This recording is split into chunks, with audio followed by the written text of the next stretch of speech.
Hello my dear guys, assalamu alaikum. Welcome to my YouTube channel again.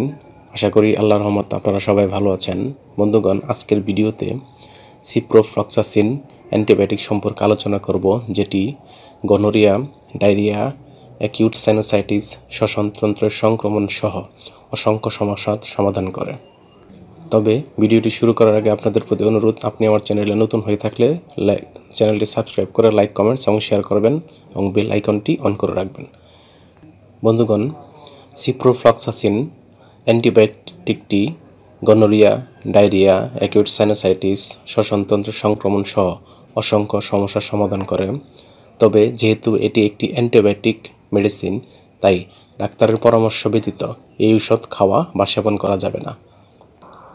উপরোক্ত সমস্যার সমাধানে ডাক্তারগণ তাদের প্রেসক্রিপশনে যে অ্যান্টিবায়োটিকটি খাওয়ার কথা বলে থাকেন বা লিখে থাকেন, তার নাম হলো ফ্লন্টিন ট্যাবলেট বা ওরাল সাসপেনশন। এটির উৎপাদনকারী প্রতিষ্ঠানের নাম রেনেটা লিমিটেড এবং ফ্লন্টিন ট্যাবলেটের প্রতি পিসের দাম মাত্রাভেদে 8.5 টাকা, 15 টাকা, 18 টাকা এবং ওরাল সাসপেনশন বা সিরাপের দাম 100 টাকা। এটি খাওয়ার নিয়ম হচ্ছে, যেহেতু এটি অ্যান্টিবায়োটিক ওষুধ, তাই এটি ডাক্তারের পরামর্শ অনুযায়ী খাবেন। ডাক্তার যেভাবে তাদের পরামর্শপত্র লিখবে।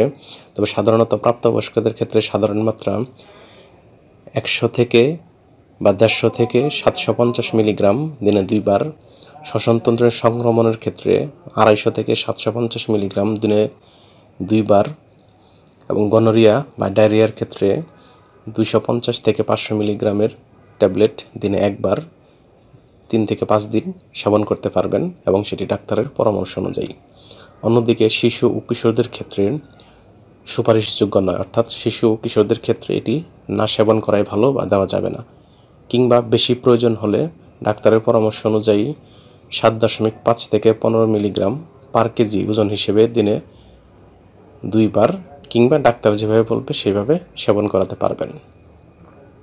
অর্থাৎ অ্যান্টিবায়োটিক ওষুধ ডাক্তারের পরামর্শ অনুযায়ী খেতে হবে এবং ডাক্তার দেখিয়ে খেতে হবে, এটি মাস্ট।